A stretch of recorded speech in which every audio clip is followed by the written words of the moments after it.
2 August 2005. Air France flight number 358 was a regular flight from Paris, France to Toronto, Canada.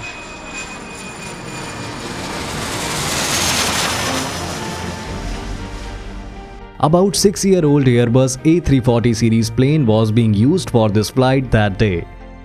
This aircraft took its first flight in August 1999, after which the plane was given to France Airline in September 1999.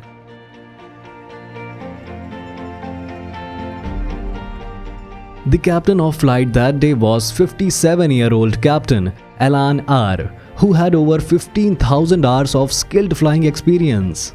First Officer Frederick N. was accompanying the captain as co-pilot in the flight. Co-pilot Frederick N. also had 4,500 hours of skilled flying experience.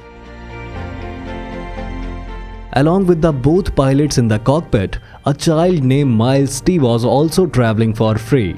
That child was the son of an employee of Air France. That day, there were 12 crew members on board the flight with 297 passengers. Most of the passengers traveling in the flight were business persons or students. Everything was operating normally in the flight, and the passengers were enjoying the refreshments and other entertainment facilities of the flight. Slowly, the flight now starts preparing to land at Toronto Airport. But suddenly the weather conditions turned very bad at the Toronto Airport. Suddenly, rain and storm accompanied by strong winds engulfed the entire area. The weather suddenly turned so bad that the airport authorities issued a red warning at the airport. All ground staff were prohibited from doing any work near the plane, so that there would be no danger to anyone's life or property due to lightning. Approximately 540 flights to and from Toronto Airport were cancelled due to the inclement weather. Many small and medium-sized flights were diverted to Ottawa and Winnipeg airports. The large-size flights were asked to divert and land at Montreal and New York airports. Apart from this, many incoming flights were also sent back to Vancouver Airport.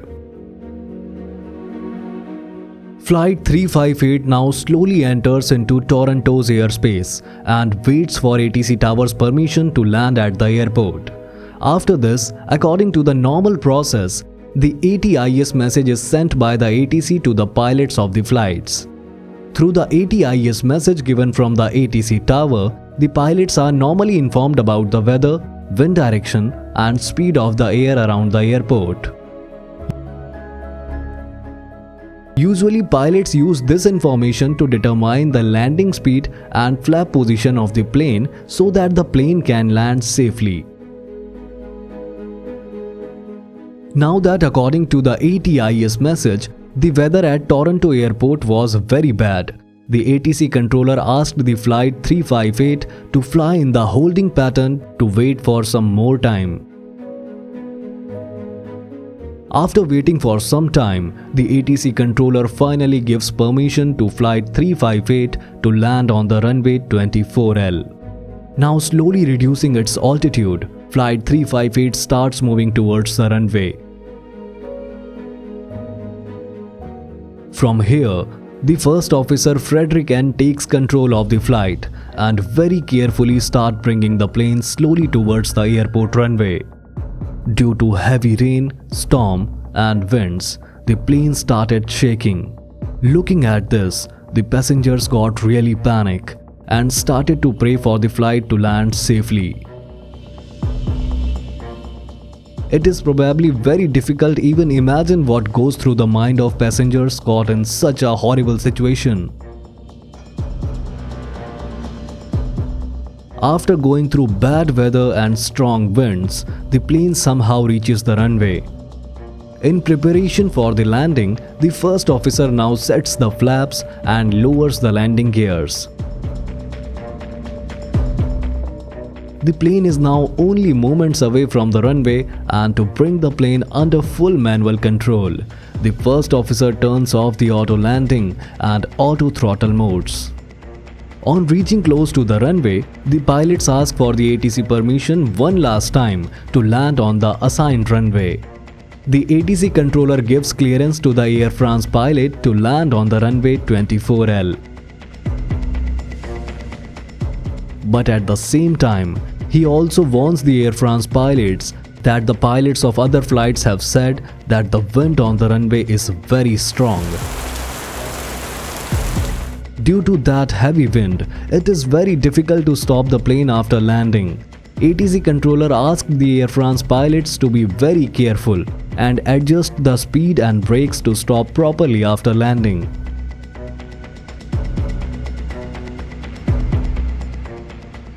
Shaking in the storm, the plane begins to descend rapidly towards the runway. The first officer tries its best to land the plane, but due to the strong winds coming ahead of the plane, the tires still couldn't touch the runway. Seeing the runway ending very fast, the captain asked the first officer to land the plane quickly. Till now, more than half of the runway was over. The captain again shouts and asks the first officer to land the plane. And finally, the screeching tires touch the runway.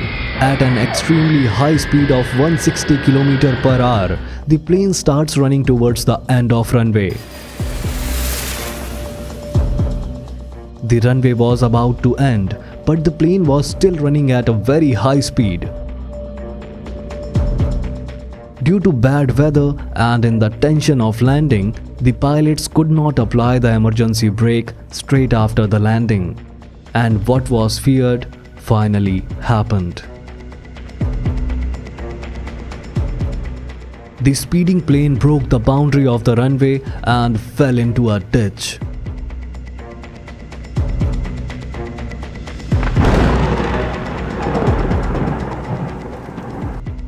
Straight after falling into the ditch, fuel leaking from the wings of the plane catches fire.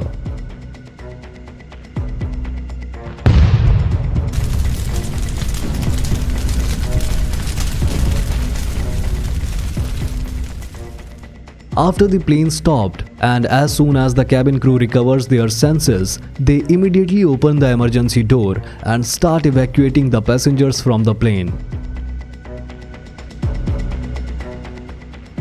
Unfortunately, the slides of the emergency doors did not open, and many passengers had to jump from the plane to save their lives.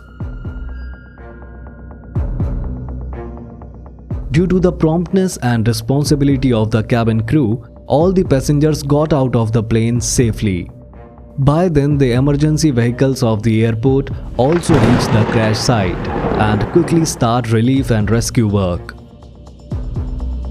The ditch in which the plane crashed was built on the side of a highway, due to which many injured passengers and the pilot of the plane came running on the highway.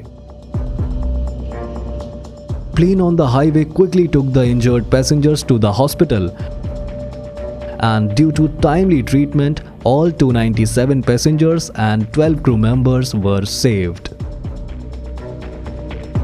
It was no less than a miracle that no passenger or cabin crew lost their lives in such a horrific accident. The flight data recorder and cockpit voice recorder were recovered soon after the incident and sent to France for examination. In the preliminary investigation, the main cause of the accident was found to be the plane landing 1200 meters ahead of the runway landing point. The main cause of the accident was found to be the plane landing 1200 meters ahead of the runway landing point. Landing after the middle of runway, the plane could not be stopped before the runway end. This caused the plane crashed into the ditch and caught fire. There was also a rumor that after landing, the pilot delayed applying the reverse brake for 12 seconds, due to which the plane couldn't stop before the runway ends. However, there was no confirmation of this theory in the official report. Whatever may be the reason, but it was a miracle that despite such a terrible accident and fire in the plane, all the passengers and crew members were saved alive.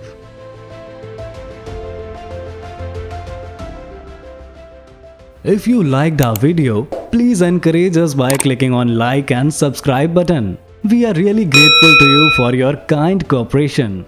Thanks a lot.